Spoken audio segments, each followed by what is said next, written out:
Bienvenue sur le podcast du Papa Coach. Je vous propose un moment de partage sincère, honnête et sans langue de bois. Je me présente, Volant Julien, 36 ans, papa de 2 garçons et beau-papa de 2 grands garçons, investi dans le monde du sport et de l'entraînement depuis plus de 15 ans.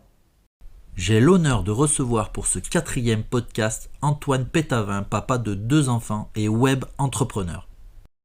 Le podcast du Papa Coach te donne l'opportunité de découvrir les expériences, conseils et anecdotes de mon invité.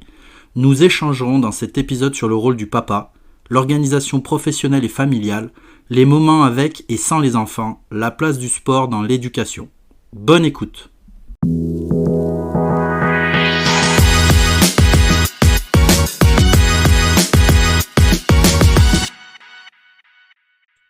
Alors, on n'est pas bien là avec le papa Antoine Pétavin? C'est que ça me rappelle des souvenirs quand je te vois. Ça me rappelle de la transpiration, des C'est vrai? crampes. Je crois que j'ai eu les douleurs musculaires les plus longues de ma vie pendant des mois. Comme à chaque fois on mettait dessus, on faisait des pompes, des abdos, tout ça. Ouais, j'ai mis un mois ou deux à avoir du mal à me lever le matin. Ouais, Tu as été un papa bien stimulé à cette époque-là. ouais, c'est des périodes de vie. C'est bien d'être à fond dans le sport. Moi, j'ai un côté un peu tout ou rien. Et il faut que je trouve une forme un entre-deux, c'est-à-dire un mode où tu puisses ne pas être que dans une espèce de compétition bizarre vis-à-vis de toi-même, mais être un peu tranquille, faire du sport en détente, plutôt que d'être à toujours vouloir dépasser tes limites. C'est vrai, c'est vrai. Bon, on attaque fort là. Ce qu'on va faire pour se présenter un petit peu, on est sur un podcast qui est lié au papa. Depuis le début, je vais pas te mentir, j'ai eu que des papas sportifs. Donc là, on est sur le 4e podcast. On va être sur une organisation un tout petit peu différente. Je vais te laisser te présenter. Donc, si tu peux le faire, là, dire ben, ton milieu un petit peu professionnel, tu es papa de combien d'enfants, etc. J'ai deux enfants. J'ai un garçon de 6 ans qu'on entend gazouiller un peu derrière là, et une fille de 14 ans. Et je travaille dans un métier. Ma mère aurait voulu de moi que j'envoie des fusées sur la Lune. Et je suis reconnu pour autre chose dans la rue. Mon site principal s'appelle je récupère mon ex.com, donc aide les gens à récupérer leurs ex. Et je suis un coach, un love coach. J'aide les gens à être heureux dans leur vie amoureuse. Tu es bien présent sur les réseaux, on en parlera à la fin parce que Hmm. tu es bien impliqué dans ça. Ça veut dire que tu as plutôt un rythme au final à la maison, si 100% à la maison, ouais. Ouais. 100% à la maison. Ok. Donc normalement, tu dois être accessible par les enfants, Toujours, ouais. toujours. Bon, est-ce qu'on peut avancer un petit peu en essayant d'aller gratter un petit peu et voir si tu as une figure paternelle qui a été bien présente dans ton enfance ou pas du tout, et voir si tu as reproduit un modèle euh, qui est bien lointain maintenant.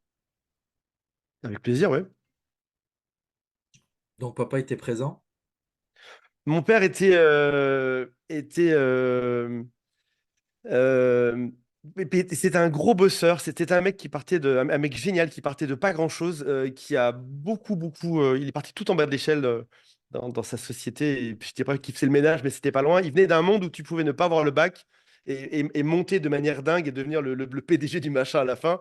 Il a beaucoup travaillé pour nous élever, pour nous payer un toit, des fringues, etc. Et c'est vrai que c'est un père que j'ai pas beaucoup vu. Et tu sais, on pense tous fait être l'inverse de son père, mais au final, je pense qu'on fait juste un peu comme lui, mais en un peu moins pire. Et je pense qu'au final, si je fais ma propre analyse, je bosse aussi beaucoup trop.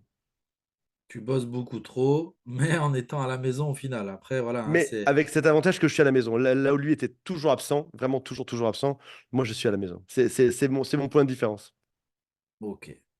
D'un point de vue général, toi, tu vois comment la place du papa dans notre société, sans aiguiller ta réponse?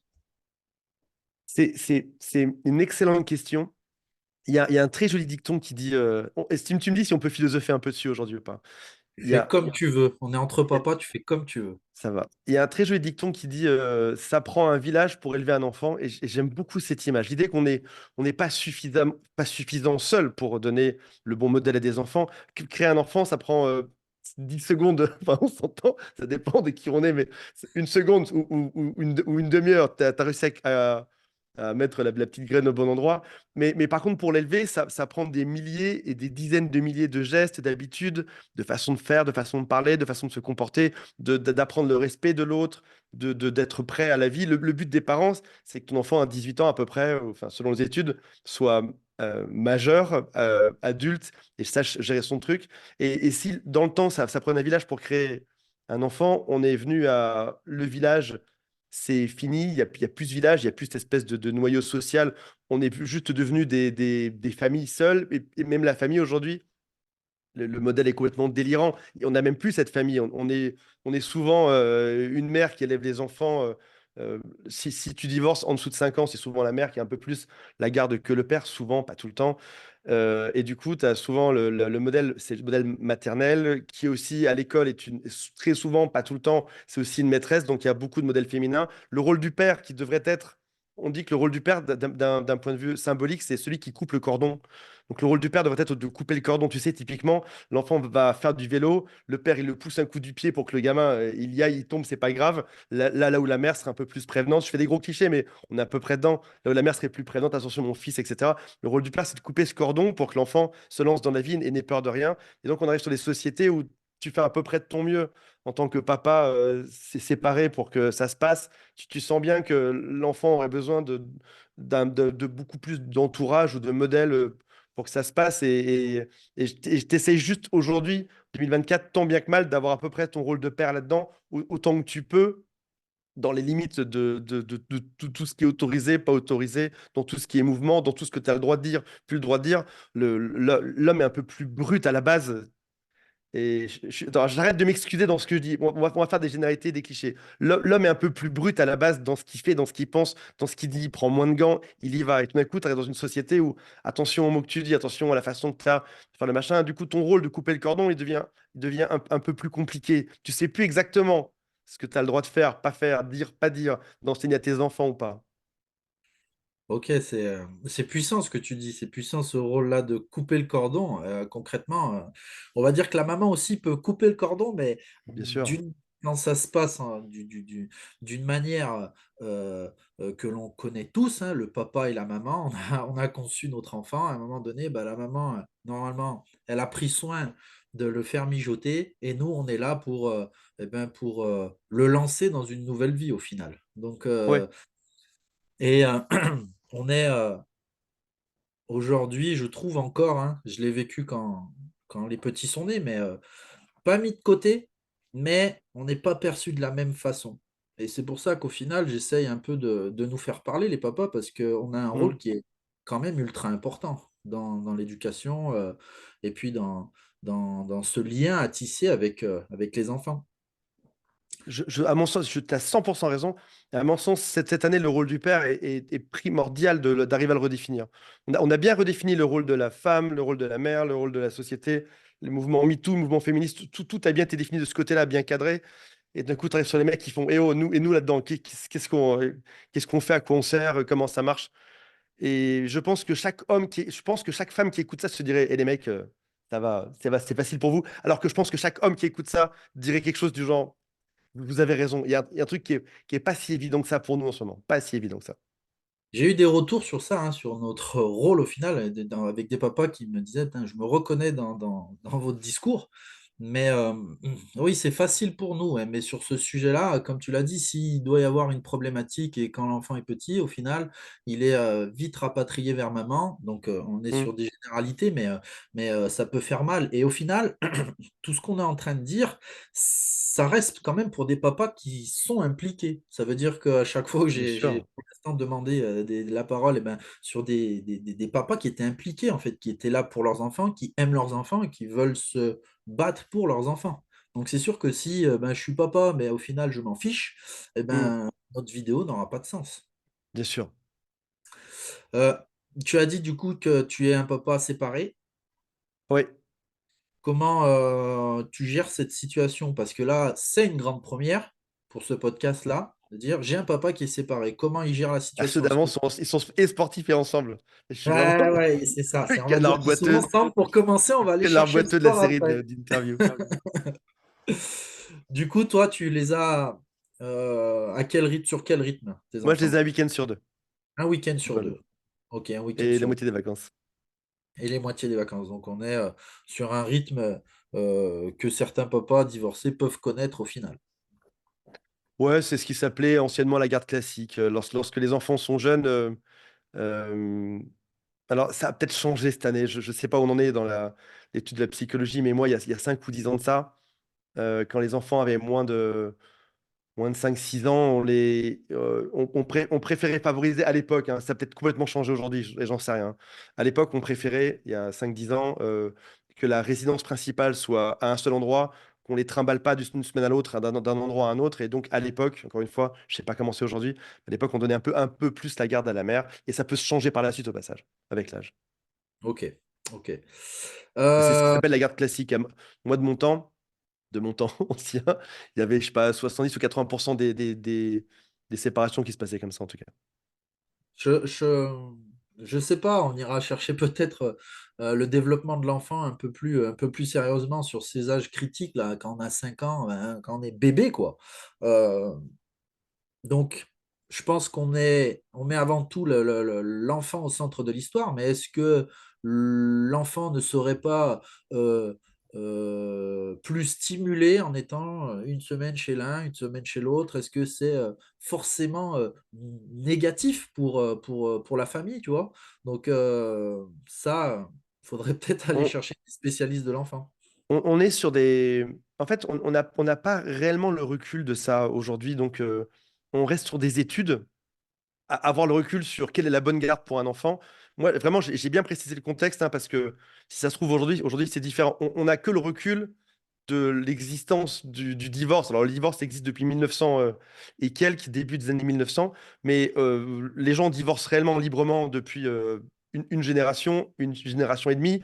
Donc, on n'a pas encore exactement les effets de ces enfants de 5 ans dans une séparation, dans un mode de garde ou dans l'autre, pour voir leur évolution sur toute une vie. Il faudrait probablement 50 ans ou 100 ans pour avoir des statistiques fiables avec des études qui coûtent de l'argent, etc. Donc, on n'a pas vraiment ce recul. Donc, aujourd'hui, on se contente d'avoir des hypothèses et des suppositions sur ce qui est bien pour l'enfant ou pas, avec d'ailleurs une prise de parti. C'est-à-dire que, comme on n'a pas les études, on peut dire, je pense que pour les enfants, il est à peu près mieux de faire ceci ou cela. C'est génial en plus. Les études se font soit sont validées chaque année, soit sont modifiées ou sont complétées. On dit voilà, on pensait ça il y a 10 ans, c'est un peu moins vrai aujourd'hui et ça change. Mais oui, on est dans une génération qui tolère le divorce et c'est une bonne chose, et qui tolère la séparation, c'est une bonne chose. Mais avec tout cette, je sais plus quel philosophe disait, et qu'est-ce qu'on a fait des enfants là-dedans en fait?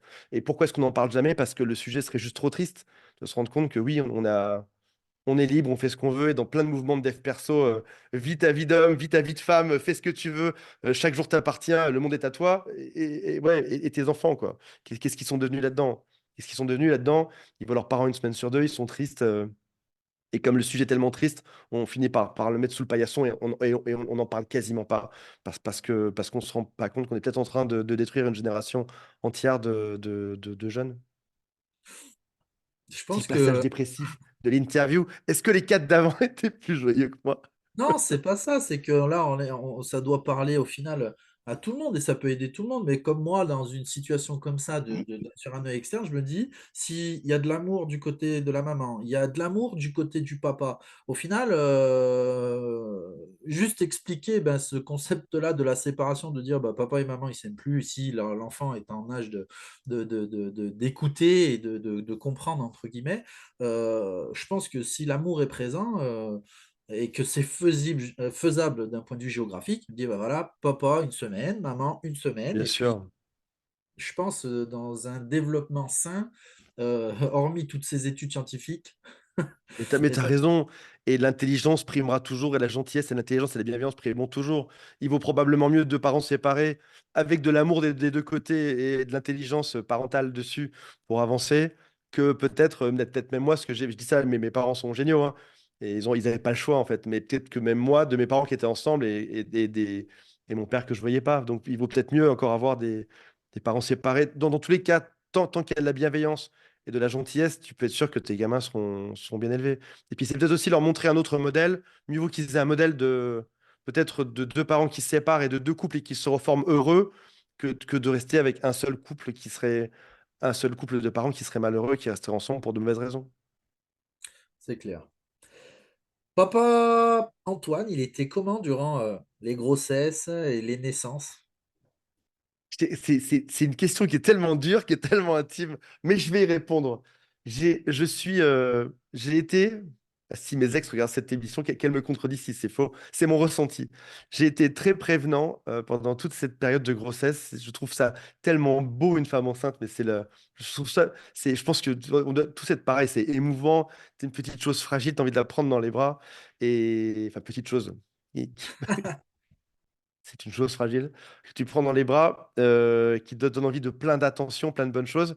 Et pour autant, je ne pense pas avoir été un père qui a beaucoup réussi à s'impliquer dans les très jeunes âges de l'enfant. Est-ce que c'est de la génétique? Est-ce que c'est de l'égoïsme? Est-ce que c'est un truc psychologique? Les cris, les couches, le quotidien, enfiler, j'ai des souvenirs cauchemardesques de l'hiver, d'enfiler les 5 couches de vêtements sur l'enfant, et puis la couche est pleine, faut tout enlever, comme dans un jeu de poupée où je suis pas habitué, clairement. Je pense pas avoir une éducation. Moi, je jouais au pistolet à la guerre quand j'étais petit, je jouais aux poupées, et c'était même techniquement, c'était compliqué de faire ça. L'interaction, elle est très légère en plus, enfin légère. Et tout d'un coup, je me suis révélé dans les deux cas, pour mes deux enfants. J'adore, j'ai toujours aimé mes enfants, qu'on se met d'accord. J'adore les interactions avec mes enfants à partir de la troisième ou quatrième année. Et je m'éclate, je suis un papa gâteau où on rigole, on rigole. J'adore l'interaction avec les enfants. L'interaction où les jeux, j'ai des enfants qui me ressemblent beaucoup dans les mimiques, dans les blagues, dans les façons de se comporter au quotidien. Ouais. On crée un lien dès le départ, mais c'est vrai que techniquement, ça peut être compliqué parce que concrètement, on n'a pas l'habitude. On va dire que, est-ce que les mamans ont l'habitude? Non, mais de base, on va dire qu'elles ont ça en elles, peut-être plus que nous, si on voit le papa assez brute. Et voilà, Mm. moi, je me suis impliqué, mais c'est sûr que au-delà de mes 100 kilos, il fallait gérer cette Cette petite petite. chose, bien Non, sûr. c'est sûr. Du coup, On n'a pas non plus les mêmes attributions Je pense que c'est marrant, j'aurais dit ça il y a un an, on se serait fait tacler ou canceller d'Internet. Aujourd'hui, on peut le dire parce que pas mal de choses le prouvent. On n'est pas sur ces sujets-là, on n'est pas du tout égaux sur la sensibilité, sur notre façon de gérer la force, sur la patience, on n'est pas du tout égaux. Il y a beaucoup plus d'infirmières que d'infirmiers, tu vois, beaucoup plus d'hommes dans l'armée que de femmes dans l'armée. Enfin, on- on- si on revient à quelque chose qui est très traditionnel, l'homme qui est assez hyposensible partait, je sais pas, à la chasse ou à la guerre le matin, faire ses choses ou trouver du gibier dans un truc qui était assez dur, viril, costaud. Et il revient le soir à la maison et le rôle de la femme était de faire le lien entre ce qui se passait à la maison et ce que lui vivait, qui était assez dur dehors. Par exemple, de l'avertir, de remettre sa sensibilité au bon endroit. Dire attention, le petit, il fait ses dents, tu vois. Donc ce gros guerrier était passé je sais pas, tuer des hommes à la guerre ou un chevreuil ou je sais pas, ou faire des choses assez dures et devait remettre sa sensibilité au bon endroit pour pouvoir s'occuper de petites choses fragiles, etc. Donc il y avait vraiment deux rôles qui étaient assez complémentaires finalement là-dedans. et on est capable de faire ça, on est capable de mettre à attribution notre sensibilité parce que On peut le faire, bien sûr, ouais, ouais. Mais ouais, ouais, hommes et femmes sont extrêmement complémentaires là-dedans. Où on nous a fait croire bêtement pendant 5 ou 10 ans, il y a 5 ou 10 ans, on nous a fait croire ça, qu'on était tous identiques, égaux. C'est pas le but, on est censé être complémentaires, s'entraider, aller de l'avant, créer quelque chose de chouette. ok. Est-ce que l'arrivée de ces enfants-là, au final, tu l'as dit, a perturbé ton train-train d'un point de vue professionnel? J'irai chercher un autre sujet un peu plus tard. Mais d'un point de vue professionnel, est-ce que tu as été malmené ou au contraire, ça a été plutôt positif pour toi? quelque chose qui est assez dur aussi, c'est les enfants sont des bulldozers à. Comment est-ce que cette petite chose peut venir détruire ta vie? Attention, ne me cancelez pas d'Internet. C'est quelque chose qu'on ne m'a pas dit. La plus belle chose que tu auras de ta vie, c'est tes enfants. Et la chose la plus difficile que tu auras de ta vie sera probablement aussi tes enfants. Ton couple en prend un coup, des coups de batte dans la tête en permanence. Tu as la fatigue, tu as le stress, tu as les aléas de la vie, aller à l'hôpital, aller voir le docteur, les emmener le matin. Ça vient, t'as pas la même vie avant et après. C'est-à-dire que ta vie n'a plus rien à voir. Et si c'est le cas dans ta vie physique, déjà dans le fait, si tu aimes dormir, oublie. C'est aussi le cas dans ta vie amoureuse derrière. Si tu aimes ta femme, pas oublie, mais ça va être un moment difficile. Ça va être une sacrée tempête qu'il va falloir passer ensemble avant que ça se détende. Et ton travail en prend aussi un coup, bien sûr. Et ça t'apporte, heureusement, tout autant de bonheur que ce que ça peut t'apporter de perturbations dans la vie. Et, et ouais, je souhaite à toute personne sur Terre d'avoir un enfant un jour. C'est pas obligatoire, mais en ce moment, il y a pas mal de mouvements sur. C'est Seth Roger qui disait hier soir qu'il avait. Je sais pas, c'est un acteur américain qui doit avoir une quarantaine d'années. Il a fait un scandale hier. Il disait je n'ai pas eu d'enfant parce que grâce à ça, je peux fumer des joints avec ma copine dans le lit, boire de la vodka jusqu'à midi ou 14 heures. Si tu avais un enfant, je pourrais pas faire ça. Avoir un enfant n'est pas si cool que ça. Et du coup, grand débat derrière. Mec, les enfants, c'est comme un peu le but de la vie, c'est chouette, etc. Là où d'autres réalisent que finalement, non, en fait, on fait chacun ce qu'on veut sur Terre. Mais ouais, ça reste un choix qui est libre, mais qui a des conséquences de vrais chamboulements de vie. Et en plus, on n'a pas de guide sur ça. Au final, on voit les copains, mais Mm. toutes ces arrivées-là ne se ressemblent pas. Si je rebondis sur le papa Seb que j'ai eu sur le premier podcast, lui il dit, nous, elle dormait. Et le jour ou la Ah ouais, nuit où elle dormait pas, là, ça perturbait notre quotidien. Mais elle, ils étaient sur un move où ça dormait plus tôt. Donc, à chaque fois ouais, que ça j'ai pas eu venait ça, moi. perturber, là, c'était compliqué. Moi, ça fait 7 ans que je dors plus, donc c'est pas pareil. T'en sors bien. T'en sors bien. C'est quoi la journée type du papa Antoine?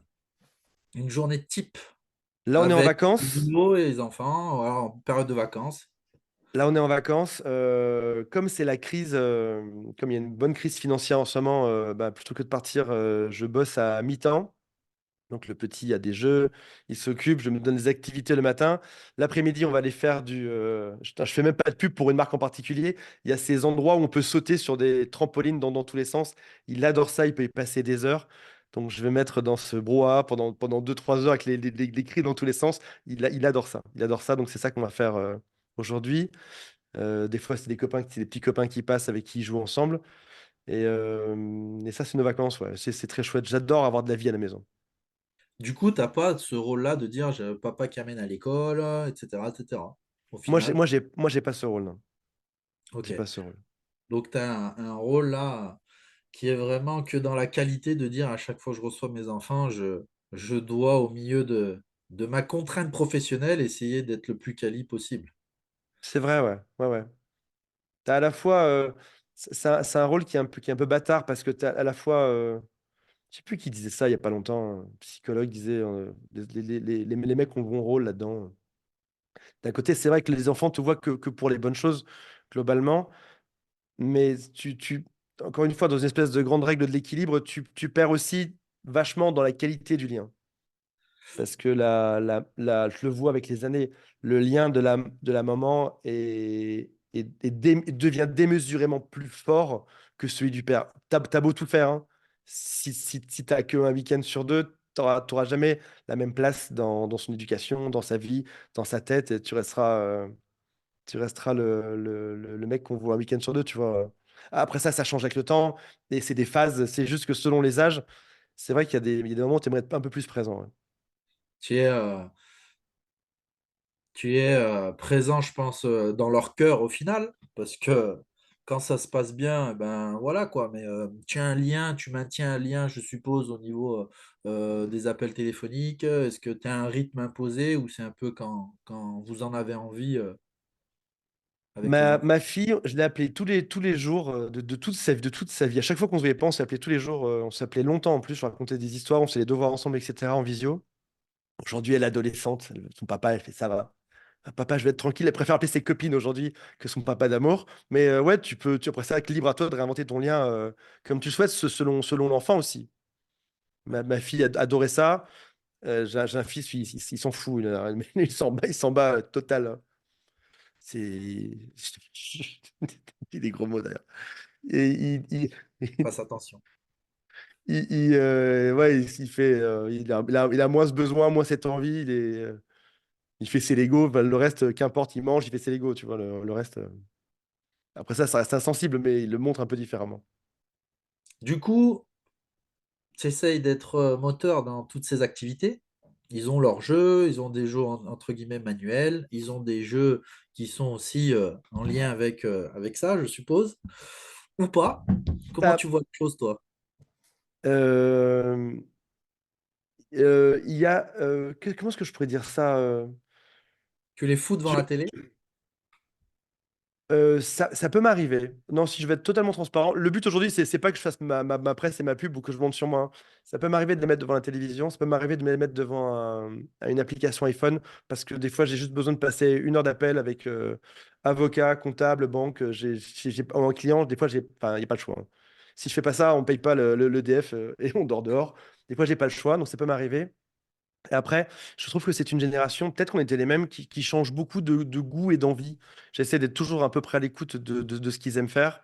Il y a, et dans les activités, des fois ils aiment ce qui est un peu plus manuel, des fois ils aiment, j'aurais fait faire du stand-up à Marseille il y a pas longtemps. Là, c'était une petite comédie qui était très sympa.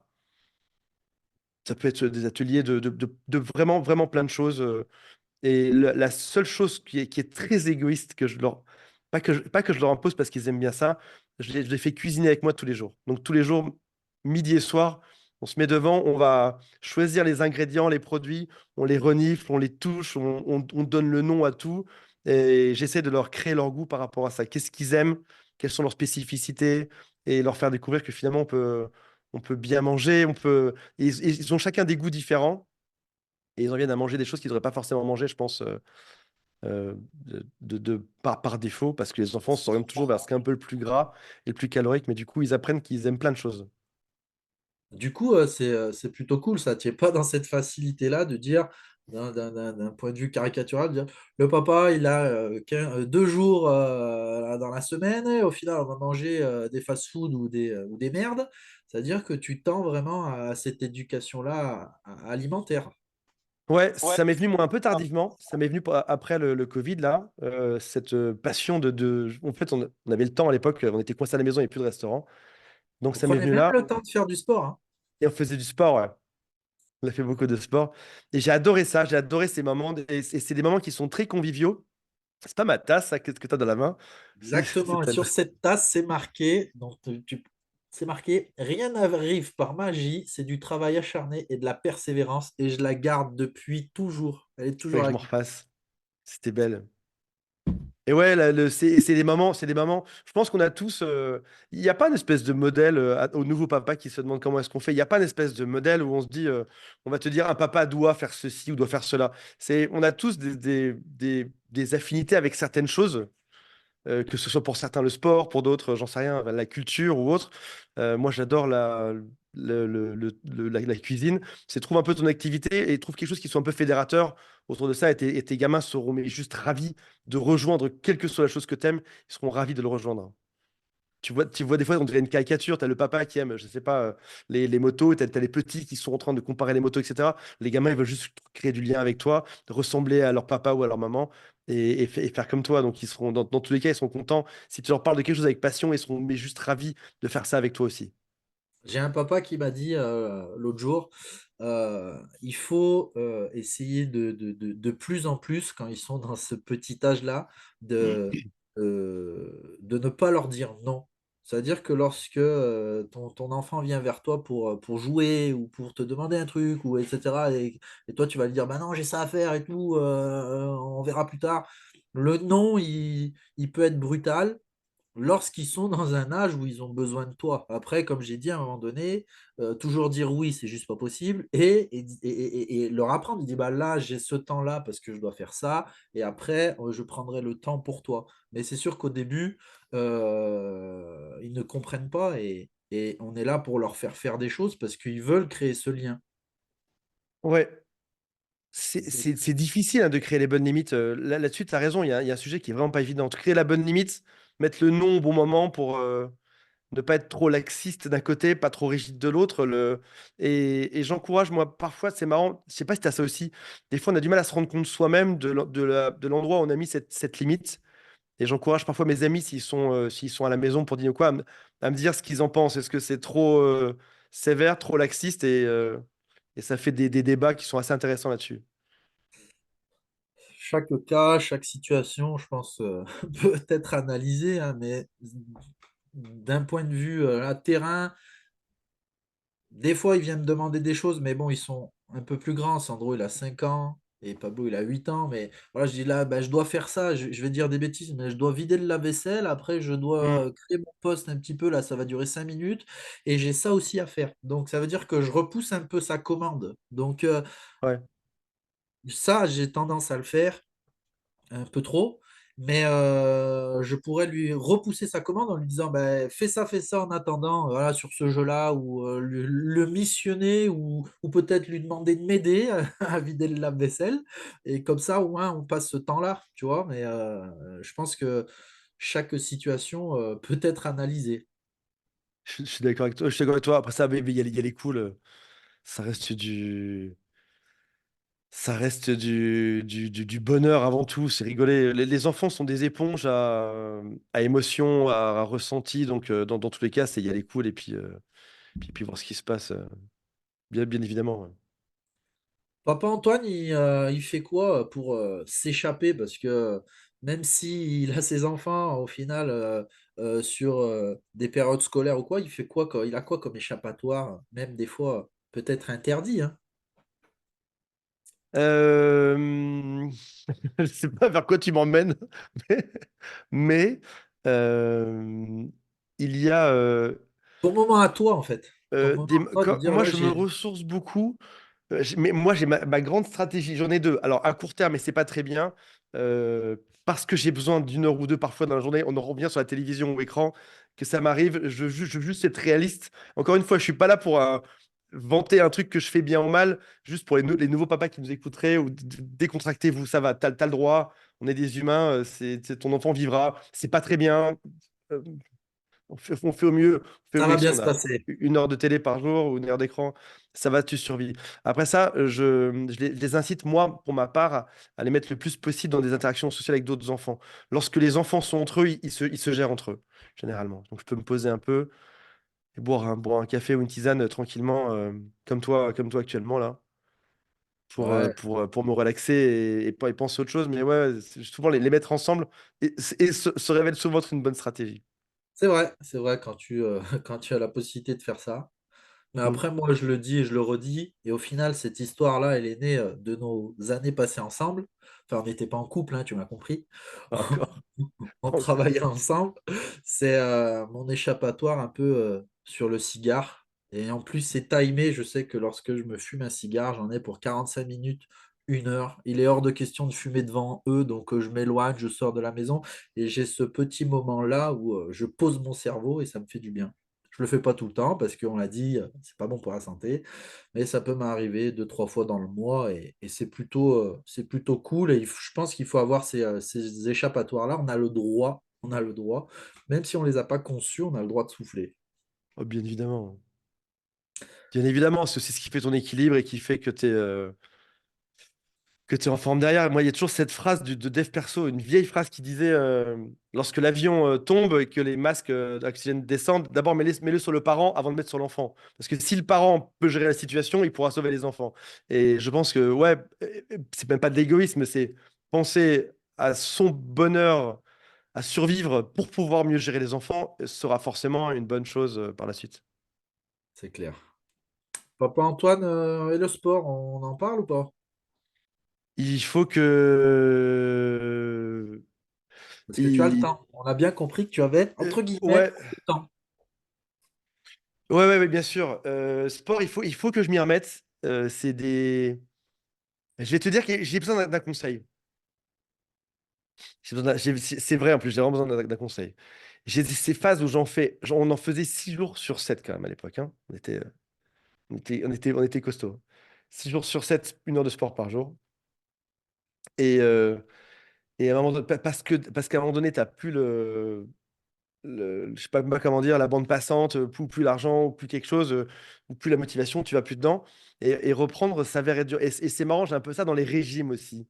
Un régime, c'est-à-dire que c'est le premier coup de collier qui est un peu compliqué là-dessus. Ma question étant au bout ça fait 6 mois, 6-8 mois que j'ai arrêté. Avec toi, ça fait plus longtemps, mais ça fait 6-8 mois arrêté que j'ai arrêté. Je faisais 1 heure de sport en salle tous les jours quasiment. Comment est-ce qu'on reprend, comment est-ce qu'on remet cette place dans l'agenda? Est-ce que c'est comme dans tout corps de métier et vision des choses, et c'est en se fixant des objectifs. Faire du sport pour se faire du bien, au final, c'est pas donné à tout le monde. Se déplacer et se bouger se bouger à la maison pour se faire du bien. C'est-à-dire qu'en gros, si on n'est pas vraiment piqué ou dans le métier, eh ben, on le fait pas parce que c'est pas dans notre programme. Est-ce que toi, tu devrais pas te fixer des objectifs de dire je vais faire Me bloquer mon 1 heure sport? dedans? Me bloquer 1 heure et quoi qu'il se passe, je fais 7 heures de sport? Pourquoi pas, mais avoir un objectif aussi sur le long terme, de dire je vais faire du sport pour Hmm. courir cette course-là qui est à côté de chez moi, pour emmener mes enfants dans telle aventure.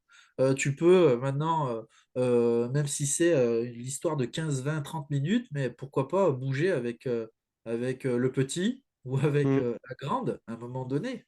Voilà, c'est prévoir là ces moments-là. Il y a un truc que tu m'as appris que j'adore, que j'ai gardé depuis tout ce temps, c'est les grands élastiques. Là. Je le cherche, je sais même pas où je l'ai rangé ce matin. Tu sais, c'est les grands élastiques que tu peux utiliser dans tous les sens. Je trouve ça génial. T'as presque l'équivalent d'une salle de sport à la maison avec un seul élastique. C'est phénoménal. En plus, toi, tu avais tout, hein, élastique, les sangles, la Ouais, kettlebell. c'est vrai. Ouais. Celle-là, tu l'as bien caressée, celle-là. Les enfants, ils font du sport?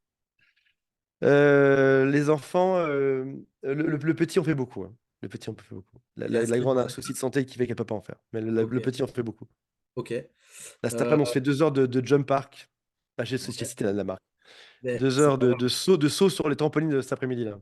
c'est pas grave. Ça fait partie de cette activité, hein. L'essentiel est de bouger, hein. Mais pas Mm. d'inscription dans un club. Lui, il te parle d'un sport en particulier ou pas du tout? Il en fait. Alors, moi c'est un peu compliqué parce que je l'ai le week-end et la moitié des Ouais, vacances. Donc, l'inscrire dans un club à l'année, pour moi, est compliqué. ouais. Maintenant, je l'ai inscrit au rugby l'an passé, l'été dernier. Il a adoré ça. Et on trouve des activités. Et puis, c'est bien. Puis, du coup, je peux avoir ce rôle de de lui faire découvrir plein de choses pour qu'il se décide par la suite. Le parc, entre guillemets, ça n'a pas de prix. C'est un moment à passer avec les enfants ou à être en paix aussi s'ils rencontrent d'autres enfants, comme on l'a déjà C'est dit. vrai, ouais. Mais voilà, on est en train de parler entre un initié dans le sport et un initié sur les réseaux. Mais je pense que le papa, il doit être moteur, la maman aussi, hein. Je ne Mm. cloisonne pas, mais dans cette activité, c'est pour essayer de comme tout est sous curseur, de dire ben, ce moment-là devant la télé, ce moment-là à bouger. C'est pour ça que je pose ces questions-là sur les activités proposées. Et en plus, toi, Ouais. tu as t'as plein d'idées. Tu plein d'idées et je pense que les enfants, ils sont contents Ouais. Ouais. de tes projets. Euh, ok, ok. Mon monsieur Antoine, je suis content de t'avoir avec Mais moi. c'est un plaisir. Je suis très content que tu fasses cette chaîne. C'est une très bonne initiative. Pour moi, en plus, elle est très dans l'air du temps. Et Ouais, ça a été les grands oubliés, les pères, pendant très longtemps. Et là, c'était le moment de faire ça. C'est une excellente initiative. au final, il y a rien à gagner hein, parce que c'est aujourd'hui, c'est pas le but, mais c'est peut-être, ça peut être aussi une thérapie pour les uns et pour les autres. Donc C'est sûr, ouais. c'est important de mettre ça en place. Ouais. Je reviens sur ça, mais tu pourrais recommander une pratique sportive. Est-ce que toi, tu as une vision du sport au final, je sais positive, mais qu'est-ce que tu pourrais recommander à tes enfants? Tu leur fais découvrir plein de choses, mais est-ce que tu as quelque chose de précis à leur proposer? Je suis pas le bon modèle là-dedans. Moi, je leur propose, début des vacances, je leur fais une liste de 4 5 trucs. Qu'est-ce que vous préférez faire? Si jamais ils n'ont pas d'idée, je les mets de force dans un, on essaye un jour. S'ils n'aiment pas, on change après, on va dans l'autre. L'idée étant qu'ils se dépensent et qu'ils se bougent dans tous les sens. Mais je trouve que les mairies de France, en tout cas dans le sud, sont très moteurs là-dessus. Il y a beaucoup d'activités qui sont proposées. Aix-en-Provence, Marseille, Toulon, Cassis. Vraiment, je suis épaté de ces mairies qui proposent autant d'activités pour les enfants pendant les vacances.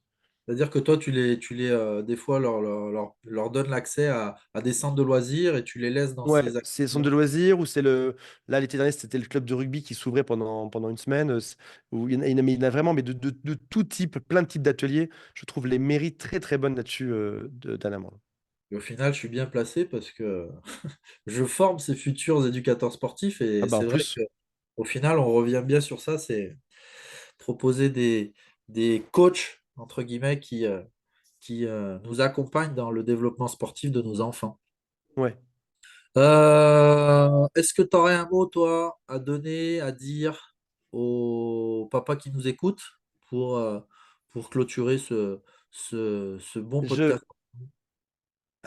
alors, pour les papas, les plus jeunes papas, euh, c'est ce que j'aurais aimé qu'on me dise à l'époque. Il n'y a pas de manière idéale d'élever son enfant, contrairement à tout ce qu'on a voulu me faire croire, ou tout ce que peut-être ma mère, au passage, ou les livres, ou j'en sais rien. Les émissions de télé m'ont dit qu'il y avait plein de manières de faire, il fallait faire comme ci, comme ça. Il n'y a pas une manière idéale. Faites votre style. Vraiment, les jeunes papas, faites votre style.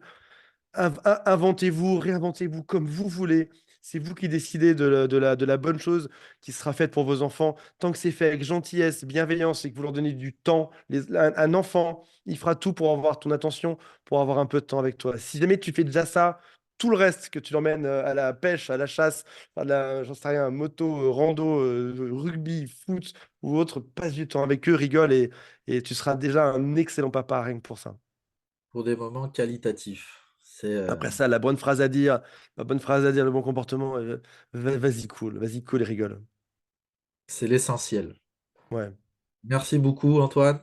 avec plaisir, On te retrouve sur les réseaux, sur YouTube, sur Instagram, partout. pour, Ouais. pour tes conseils, sur TikTok aussi, je crois, pour tes conseils de coach. Merci pour tout, pour ce moment. Ça me touche vraiment parce que je voulais vraiment échanger avec toi sur le sujet parce que on est un peu, entre guillemets, des opposés, mais on se ressemble et on se comprend sur pas mal de sujets et notamment sur les enfants. Donc, je te dis un Hmm, grand c'est vrai. merci et je te dis à la prochaine. Avec plaisir. Salut, bye. Allez, ciao.